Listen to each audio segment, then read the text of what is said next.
अब आपको बताएं कि लंदन में फ़लस्तीन एक्शन ग्रुप के हामियों की जानिब से एहतजाजी मुजाहरा किया गया। पुलिस की जानिब से क्रैकडाउन करके 350 से ज़ायद मुजाहिरीन को गिरफ्तार किया गया। गैर मुल्की खबरसां एजेंसी के मुताबिक लंदन में पार्लियामेंट स्क्वायर पर फ़लस्तीन एक्शन के हामियों ने हाथों में इसराइली मुखालिफ प्लेकार्ड्स उठा रखे थे। पुलिस ने एहतजाजी मुजाहिरीन को मुंतशिर करने के लिए धावा बोला। पुलिस ने एहतजाज करने पर 350 से ज़ायद मुजाहिरीन गिरफ्तार कर लिए, जिनमें खवातीन भी शामिल थीं।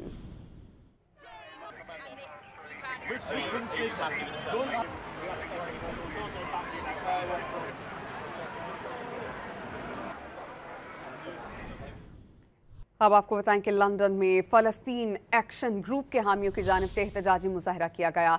पुलिस की जानिब से क्रैकडाउन करके 350 से ज़ायद मुजाहिरीन को गिरफ्तार किया गया। गैर मुल्की खबरसां एजेंसी के मुताबिक लंदन में पार्लियामेंट स्क्वायर पर फ़लस्तीन एक्शन के हामियों ने हाथों में इसराइली मुखालिफ प्लेकार्ड्स उठा रखे थे। पुलिस ने एहतजाजी मुजाहिरीन को मुंतशिर करने के लिए धावा बोला। पुलिस ने एहतजाज करने पर 350 से ज़ायद मुजाहिरीन गिरफ्तार कर लिए, जिनमें खवातीन भी शामिल थीं। Which